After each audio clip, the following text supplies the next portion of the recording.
expecting a roadmap when seeking God's guidance.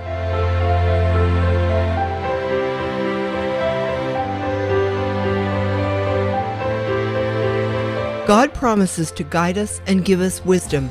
He says in the first chapter of James that all we have to do is ask in faith, and He'll give it generously and without reproach. In the Psalms, He tells us over and over that He'll guide our every footstep.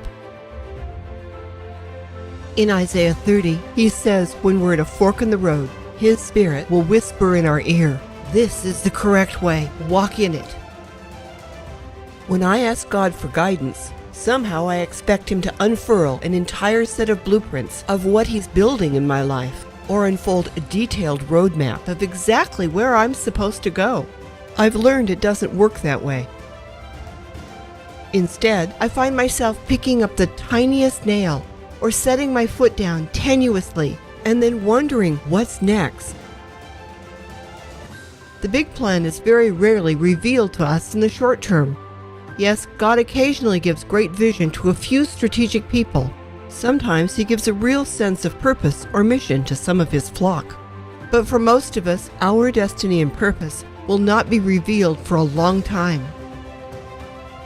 Maybe it will be in as little as a few years, but just as often, it won't be until toward the end of our lives looking back.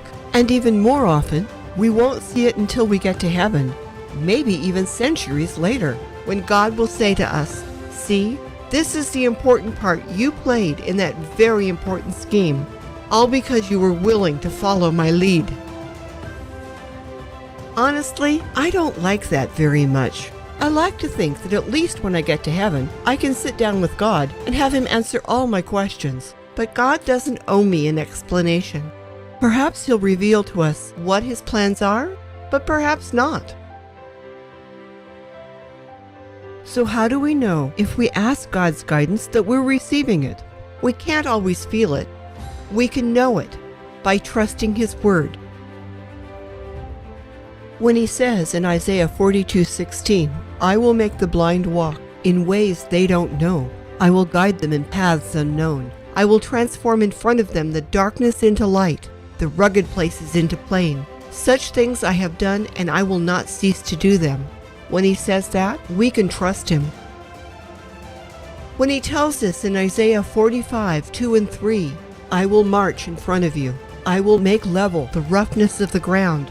I will break down the doors of bronze. I will smash the bolts of iron. I will deliver to you hidden treasures and riches well concealed, so that you will know that it is I, the Lord, God of Israel, who calls you by name."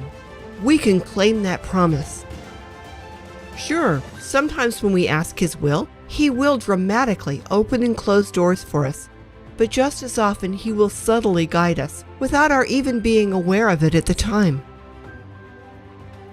The bottom line is this: if we truly ask God for His will throughout the course of our lives, we can in faith believe that He will see to it that for any crucial moment we are absolutely where He wants us, doing precisely what He intends for us to do, with exactly the people He's chosen for us to be with at that time.